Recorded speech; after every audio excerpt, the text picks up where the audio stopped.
Parliamentary board member मुफ्ती अतर जावेद साहब और नसीम साहब मेरे पार्टी के जिला अध्यक्ष MIM किशनगंज। हम अनुरोध करते हैं मीडिया के बंधु से कि मेरे जनाब मेरे रियासती सर जनाब अख्तरुल ईमान साहब आपको पार्टी का नाम आजाद समाज पार्टी कांची भाई ये जो बड़े भाई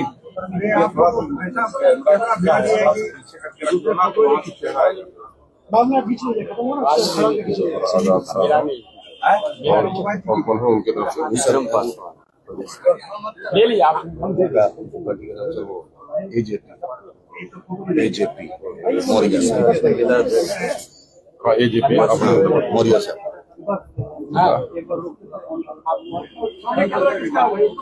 AJP उनका स्वामी प्रसाद मौर्य साहब समाज प्रसन्न मौर्य अपनी जनता आपकी जनता पार्टी चंद्रशेखर आजाद समाज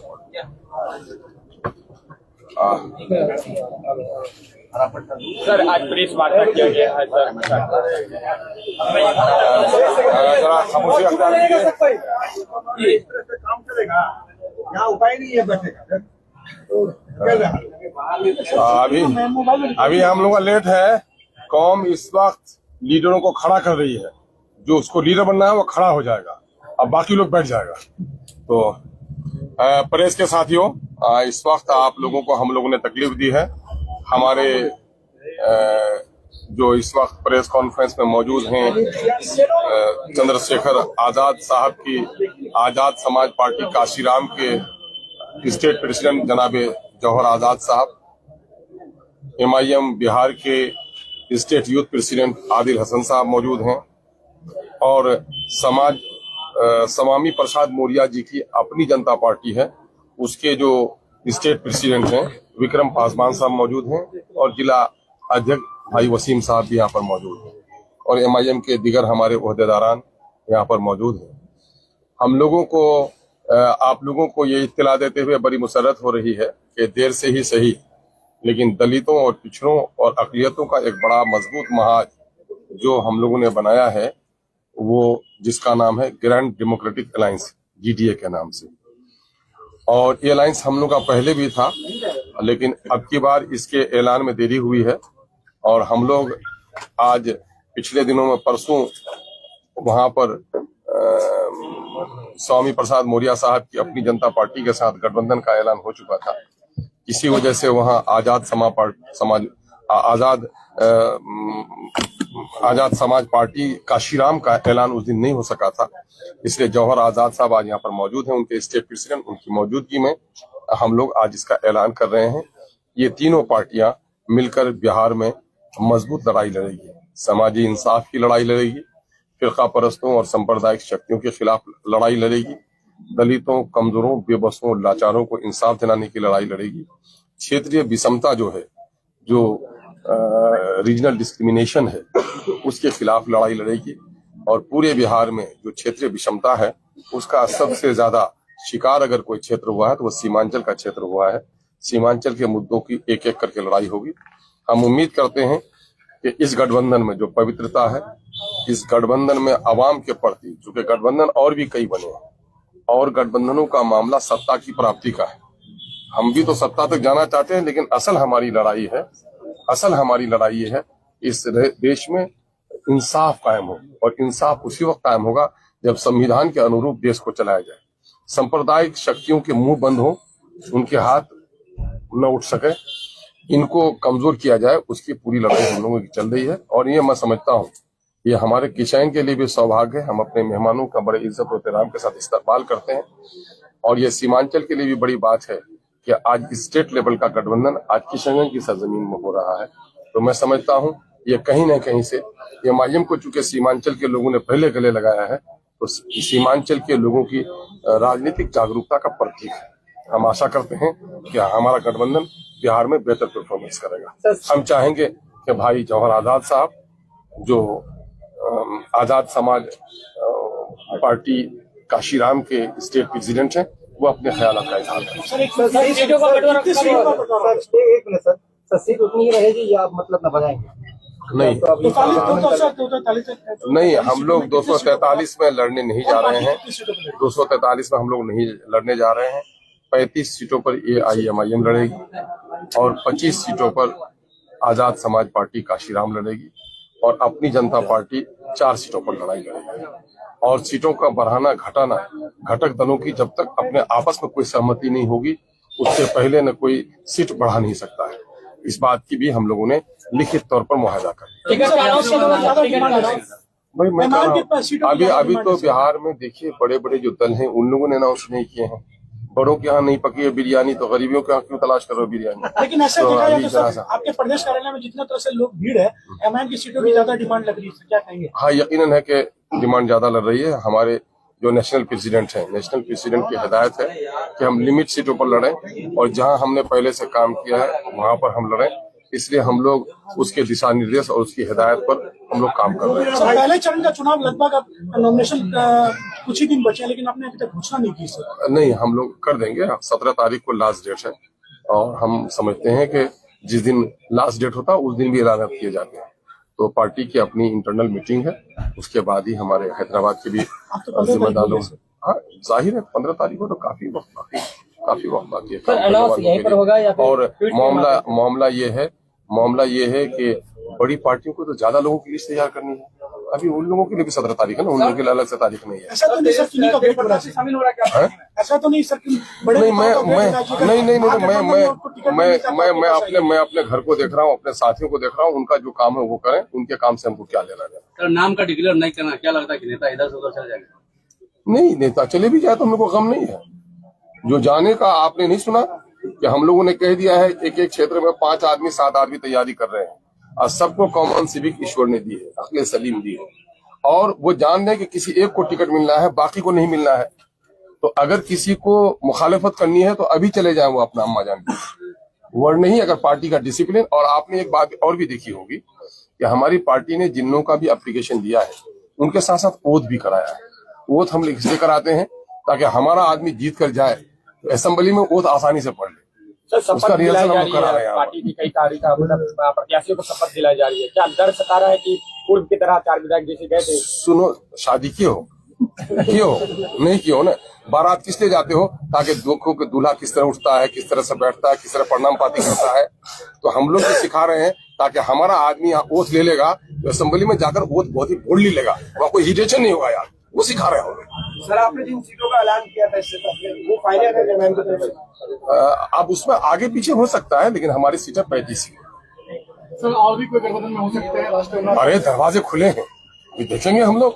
और आप नहीं चाहते हैं कि उपेंद्र कुशवाहा जी को लेंगे, वो एनडीए से नाराज चल रहे हैं। अब उनका मामला यही है, सवाल जो आना चाहेंगे तब ना कोई बात बनेगी। अभी उनसे कोई बात बनी नहीं है और लेंगे देंगे हम लोग इतनी हैसियत है ही नहीं। हम लोग गरीब दल हैं भाई। देखो समामी प्रसाद मौर्य साहब गरीबों की, दलितों की, वंचितों की लड़ाई लड़ रहे हैं। और आप चंद्रशेखर आजाद साहब के बारे में जानते ही हैं, ये दलित समाज के बड़े लीडर हैं। और बैरिस्टर सुदीन अवैसी साहब के बारे में दलितों के, अक़लियतों के, मजलूमों के, महरूमों के सबसे बड़े वकील हैं। तो हम लोग तो गरीबों के झोपड़ियों में चिराग कैसे जले, हम लोग इसकी कोशिश कर रहे हैं। नहीं कोई बात। सर पिछले बार आपका बसपा से समझौता हुआ था, लेकिन चंद्रशेखर आजाद जी आ गए तो क्या बसपा के दरवाजे बंद हो गए? दरवाजे तो खुले हुए हैं। अब वो मामला होगा हम लोग आपसी सहमति से, क्योंकि अब किसी भी घटक को जोड़ना है तो अब निर्णायक हम अकेले नहीं हो सकते हैं। हमारे पार्टी के संयोजक बनाए गए, हमारे इसके जीडीए के बनाए गए हैं आफ्ताब अहमद साहब इंजीनियर, और सहयोगी उसके रहेंगे भाई जना साहब, कोऑर्डिनेटर रहेंगे भाई जनाब जौहर आजाद साहब। तो हम लोग जो कुछ भी आगे दिनों में अगर किसी पार्टी को जोड़ना होगा तो हम लोग अपनी आपसी सहमति से करेंगे। सर भाजपा में कई मंत्रियों और कई सांसदों को चुनाव लड़ेंगे, क्या लग रहा है सर? कुछ सवाल सर 100 सीट से अधिक से लड़ेंगे क्या? 100 सीट पे नहीं, 100 सीट से हम लोग अधिक नहीं लड़ रहे हैं। फिर भी और लोगों को हैजा न हो जाए, हम लोग ये छोड़ रहे हैं कि सेकुलरिज्म को बचाने वालों के लिए हम लोग मौका छोड़ रहे हैं कि अब भी होश में आओ और सेकुलरिज्म को बचाओ। सर कई पूर्व मंत्री और पूर्व सांसद चुनाव लड़ रहे हैं सर भाजपा की तरफ से, क्या कहेंगे सर? भाजपा को डर है? आप अपना सवाल कर रहे हैं या सबके प्रवक्ता? गठबंधन नहीं, तो आप सबके प्रवक्ता लग रहे हैं। सारा सवाल नहीं, आपका एक सवाल का जवाब देते हैं। समाज पार्टी को सीमांचल में कोई सीट मिलेगी क्या? हम लोगों की अपनी आपस सहमति से उसकी लिस्ट जारी करेंगे, उसके बाद देखेंगे हम लोग। अरे ये मान मुझे ना, अब आजाद समाज पार्टी हो, एमआईएम हो या अपनी जनता पार्टी हो, अब जब हम लोग साथ मिलकर लड़ रहे हैं तो जो जहां शूट करे यार उसमें काम करेंगे। जब एक साथ मछली पकड़ने चले हैं तो सब लोग मछली पकड़ के एक साथ रखेंगे, बंटवारे को देखा जाएगा। एक सवाल है कि कुछ प्रत्याशी को वोट दिया यानी उसको शपथ दिलाया गया, बाकी कुछ प्रत्याशी नहीं दिए। हाँ, सवाल कर रहे हैं, लेकिन अभी सिंबल देना बाकी है, अभी सिंबल देना बाकी है। इंडिया अलायंस की तरफ से जो भी मुस्लिम कैंडिडेट दिए जा रहे हैं, क्या उनके खिलाफ उतारेंगे कैंडिडेट? मुस्लिम और हिंदू का यह मामला नहीं चल रहा है, मामला चल रहा है पार्टियों का। मैं कह रहा हूं कि मुसलमानों के गुलनाज मुस्लिम लड़की थी कि गैर मुस्लिम थी, इनकी जबान क्यों नहीं खुली? जिन लोगों के बारे में आप बोल रहे हैं, सनोबर जलाकर मारी गई, जबान क्यों नहीं खुली इन लोगों की? जो लोग जबान बंदी और गुलामी करते हैं उनका ख्याल नहीं रखा जाएगा। सर, पर्दा नसीब महिलाओं को चुनाव आयोग का फरमान आया, जो मतलब एक तो घूंघट उठाकर चिन्हित किया जाएगा, पर्दा नसीब महिला को ये बुर्का उतार के उसको चिन्हित किया जाएगा, उसको देखा जाएगा, ये कैसा फरमान है? नहीं, मैं कह रहा हूं कि चिन्हित किया जाना तो जरूरी है ना, पर्दा भी जरूरी है और चिन्हित किया जाना भी जरूरी है। उसके लिए जो व्यवस्था मुनासिब वो की जानी चाहिए। अभी तक एमआईएम के कितने सीट अभी तक क्लियर है? जो सीट ऐलान कर रहे हैं क्लियर हो जाएंगे ना भाई, थोड़ा इंतजार तो कीजिए, थोड़ा इंतजार कीजिए। बीजेपी की पहली लिस्ट में एक भी मुसलमान नहीं। अच्छा, आप कौवे के आशियाने में आप बगुला का चूजा तलाश करेंगे क्या? ऐसी बात करते हैं आप, है ना? सर, कई दिनों से नीतीश कुमार नाराज दिख रहे हैं सीट बंटवारे के बाद। भाई वो कितना उनको होशियारी आती है। कभी कभी तो ऐसा लगता है कि अब नॉर्मल हो गए हैं, और कभी कभी लगता है कि बड़े बुद्धिमान हो गए हैं।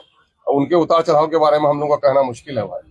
ओम प्रकाश राजनीतिक गठबंधन में आना चाहते हैं, वो ऐलान कर रहे हैं कि अगर एमआईएम हमें बुलाती है तो हम उनके साथ जाने के लिए तैयार हैं। ठीक है, उस पर हम लोग विचार करेंगे। हम लोगों का बीजेपी से थोड़े तो जौहर साहब से बोलिए, जौहर साहब से पूछिए, बाकी सवाल हमारे जवाब देंगे वो जौहर साहब से। ये वाला माइक हमारा वाला 24 तक नहीं रहने दीजिए सर, आवाज उसमें नहीं आएगी। हाँ, ये शुक्रिया। लास्ट में रख दीजिए, वहीं पर कैच ले लेगा।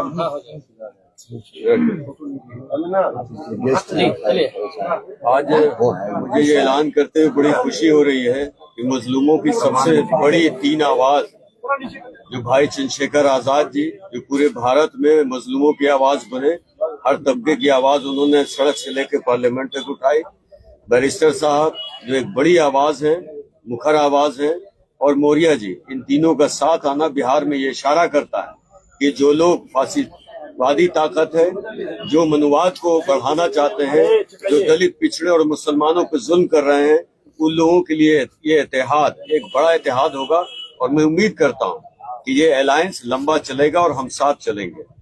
2 तरफ है, एक तरफ वो लोग हैं जो जुल्म कर रहे हैं, लगातार मुसलमानों की भी के साथ हत्याएं हो रही हैं, दलितों की भी हो रही हैं। ऐसे में मजलूमों का साथ आना बिहार के लिए, के भविष्य के लिए बहुत अच्छा है।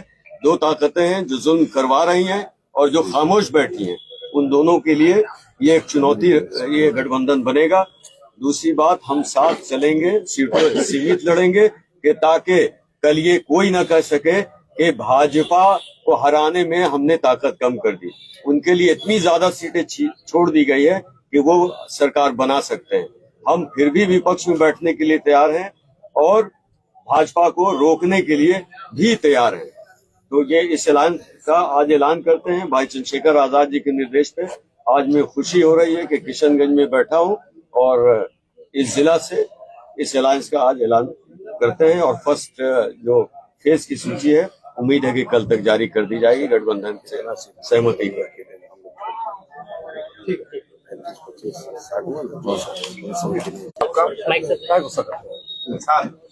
दिल का से गुस्सा करना चाह रहे हैं, मुश्किल है जी गठबंधन के लिए सीट क्लियर नहीं कर रहे हैं। नहीं तो फिर थोड़ा सा बाकी रह दीजिए, लेकिन सब कुछ चाहते हैं। निकाह भी हुआ, हकीका भी होगा, हकीका भी होगा। एक दिन में ज्यादा मिठाई हानिकारक। अरे यार, यहाँ पे माइक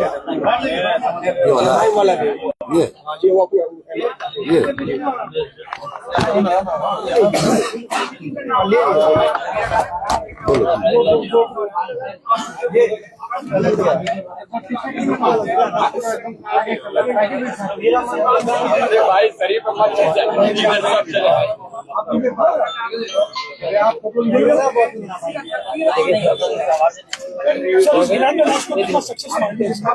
आप बोलिए, आप लोग यही सोचिए कि बैरिस्टर असदुद्दीन ओवैसी साहब, चंद्रशेखर साहब, स्वामी प्रसाद मौर्य साहब तीनों एक साथ हो गए, यही सक्सेस की सबसे बड़ी निशानी है।